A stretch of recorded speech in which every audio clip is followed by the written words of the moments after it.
नमस्कार, सादर प्रणाम। आज हम बात करेंगे भारत की राजनीति के उस सबसे संवेदनशील और विवादित मुद्दे पर, जज जो हर चुनाव से पहले अचानक ट्रेंड करने लगता है।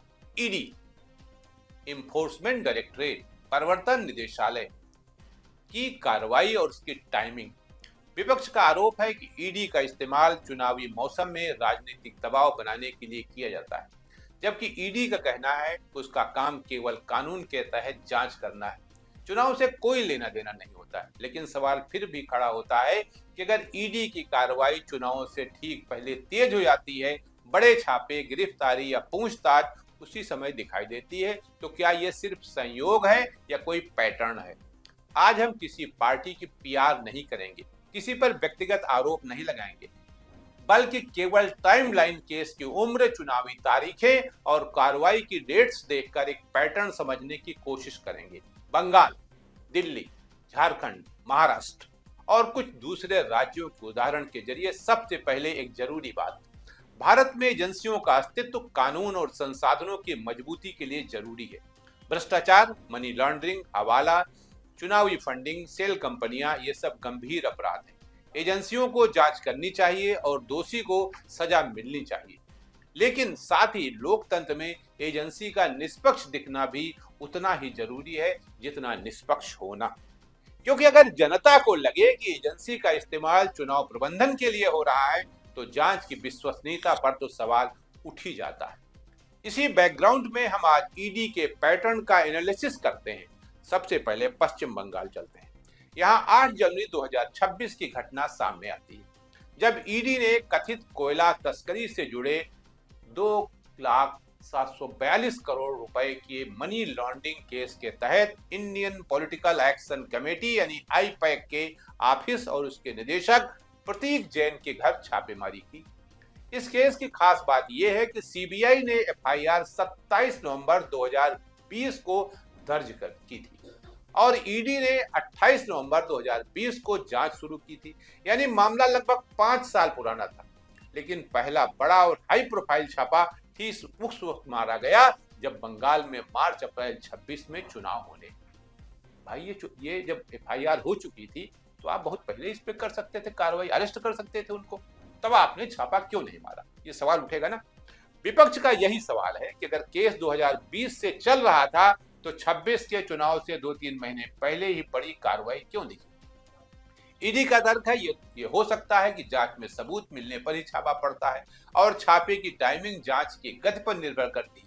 लेकिन विपक्ष कहता है कि चुनाव से पहले छापे की टाइमिंग राजनीतिक संदेश देती है। इसी केस में ईडी ने सुप्रीम कोर्ट में याचिका भी दायर की कि राज्य सरकार ने जांच में बाधा डाली और सबूत नष्ट किए। यानी मामला सिर्फ रेड तक नहीं रहा, बल्कि केंद्र राज्य के टकराव के रूप में खुला राजनीतिक मुद्दा बन गया। तो होता तो ये, जैसे कि हम लोगों को बताया गया, पढ़ाया गया कि सरकारी काम में जब आप व्यवधान डालोगे तो आपको गिरफ्तार कर लिया जाएगा।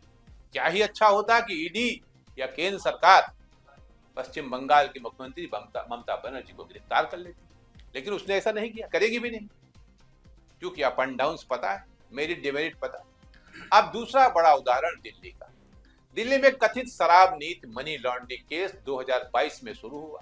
सीबीआई और ईडी जांच की शुरुआत 2022 में होती है। फरवरी 23 में मनीष सिसोदिया की गिरफ्तारी होती है। फिर 21 मार्च 24 को तत्कालीन मुख्यमंत्री अरविंद केजरीवाल को ईडी गिरफ्तार करती है। इसके बाद फरवरी 2025 में दिल्ली विधानसभा चुनाव होते हैं और भाजपा सत्ता में आ जाती है। यहाँ विपक्ष का तर्क ये था कि जब चुनाव करीब आ रहे थे तब मुख्यमंत्री की गिरफ्तारी ने पार्टी का संगठन, रणनीति और चुनावी तानाबाना प्रभावित किया। वहीं एजेंसी का पक्ष कहता है कि केस में जांचें आगे बढ़ी, इसलिए गिरफ्तारी हुई। लेकिन टाइमलाइन देखकर जनता के मन में सवाल उठता है कि 2022 के केस में 24 में सीएम गिरफ्तार हुए और 25 में चुनाव, क्या ये सिर्फ प्रक्रिया है, चुनावी प्रभाव भी? अब तीसरा उदाहरण झारखंड का। अगस्त 2023 में ईडी ने भूमि और मनी लॉन्ड्रिंग केस दर्ज किया। दिसंबर में पूछताछ हुई और जनवरी 2024 में मुख्यमंत्री हेमंत सोरेन की गिरफ्तारी हो गई। क्योंकि वो पश्चिम बंगाल की मुख्यमंत्री ममता बनर्जी की तरह हिम्मत नहीं दिखा सके। इसके बाद उन्हें पद छोड़ना पड़ा और नवंबर 24 में चुनाव हुए। दिलचस्प बात यह है कि गिरफ्तारी चुनाव से लगभग 10 महीने पहले हुई थी। हालांकि चुनाव में हेमंत सोरेन की पार्टी जीत गई और वो फिर मुख्यमंत्री बन गए। इसके बाद वो जांच कहां चली गई कुछ पता नहीं। यहाँ एक और पहलू सामने आता है कि एजेंसियां कार्रवाई हमेशा चुनाव परिणाम तय नहीं करती, लेकिन राजनीतिक अस्थिरता जरूर पैदा करती है। यानी एजेंसी की कार्रवाई का असर सिर्फ कोर्ट में केस तक नहीं रहता। सरकार गिरना, सत्ता बदलना, गठबंधन टूटना, ये भी राजनीतिक परिणाम हो सकते हैं। अब चौथा उदाहरण महाराष्ट्र का है, जहां विपक्ष का आरोप अक्सर ज्यादा तेज रहता है। यहाँ एक मामला 2021 का था, लेकिन ईडी ने 14 नवंबर 24 को महाराष्ट्र और गुजरात में 23 स्थानों पर छापेमारी की। बताया गया कि 125 करोड़ रुपए के मनी लॉन्ड्रिंग और चुनावी फंडिंग ट्रेल की जांच की जा रही थी और चुनाव 20 नवंबर 24 को थे, यानी चुनाव से ठीक 6 दिन पहले छापेमारी। ऐसे में सवाल उठना स्वाभाविक है कि 2021 के केस में 24 में चुनाव से 6 दिन पहले रेड क्यों? क्या एजेंसी को उसी वक्त सबूत मिले या फिर चुनाव से पहले नैरेटिव बनाने की रणनीति थी? क्योंकि इस छापेमारी के बाद राजनीतिक आरोपों का दौर तेज हुआ। नोट, वोट, चुनावी फंडिंग जैसे शब्द चुनावी बहस के केंद्र में आ गए। ये वही जगह है जहां जांच और चुनावी प्रभाव की रेखा धुंधली दिखने लगती है। अब इन 4 बड़े केस के अलावा कुछ राज्य और भी हैं जहां एजेंसी कार्रवाई का डर या प्रभाव राजनीतिक फंडिंग और नेटवर्क पर असर डालता बताया जा रहा है।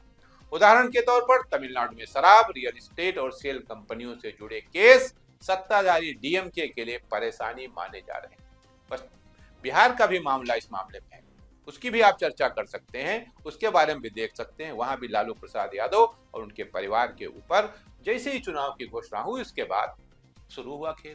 केरल में सोना तस्करी और सहकारी बैंक मामलों में एलडीएफ सरकार घिरी रही। पांडिचेरी में कारोबारी और राजनीतिक गठजोड़ पर एजेंसी की नजर होने की चर्चा है और असम में भाजपा की सरकार है, लेकिन रिपोर्ट्स के अनुसार विपक्षी कांग्रेस और एआईयूडीएफ से जुड़े नेताओं पर कार्रवाई का डर चुनावी फंडिंग नेटवर्क पर असर डाल सकता है। यानी एजेंसी सिर्फ गिरफ्तारी नहीं करती, कई बार उसका डर ही राजनीतिक और आर्थिक नेटवर्क को हिला देता है। अब यहाँ सबसे बड़ा सवाल, क्या ये पैटर्न नया है? नहीं। झारखंड में हेमंत सोरेन की गिरफ्तारी के बाद दबाव बना, दिल्ली में केजरीवाल की गिरफ्तारी ने पार्टी की रणनीति को प्रभावित किया, महाराष्ट्र में शिवसेना और एनसीपी से जुड़े मामलों के बीच दल टूटे और सरकारें गिरी। कई बार चार्जशीट से पहले ही राजनीतिक समीकरण बदल गए, यानी कानूनी प्रक्रिया अलग चलती है लेकिन राजनीतिक नतीजे तुरंत दिख जाते हैं और यही इस पूरी बहस का केंद्र है। अब ईडी बार बार कहती है कि वो कानून के तहत जांच करती है, चुनाव से कोई लेना देना नहीं। ये भी संभव है कि जांच की टाइमिंग संयोग हो, क्योंकि जांच सालों चलती है और चुनाव भारत में हर साल किसी न किसी राज्य में होते रहते हैं। लेकिन फिर भी जब हाई प्रोफाइल रेड और गिरफ्तारी बार बार चुनाव से ठीक पहले दिखाई दे तो ये स्पष्ट संदेश बताता है और लोकतंत्र में भी संदेह की बहुत बड़ी चीज होती है। इसलिए द संकेत लाइव का सवाल सीधा है, अगर एजेंसियां निष्पक्ष हैं तो सरकार को भी चाहिए कि एजेंसियों की स्वतंत्रता और पारदर्शिता बढ़े और विपक्ष को भी चाहिए कि हर जांच को राजनीतिक बदले की कार्रवाई कहकर बचने की कोशिश न करें, बल्कि कोर्ट में तथ्यों से लड़ें, क्योंकि जनता का हित दोनों में है। भ्रष्टाचार का दंड भी हो और लोकतंत्र में निष्पक्षता भी बनी रहे। अब आप बताइए, आपको क्या लगता है? क्या ईडी की कार्रवाई और चुनावों के बीच कोई पैटर्न दिखता है या ये सिर्फ संयोग और जांच प्रक्रिया है? आज के लिए इतना ही। नमस्कार।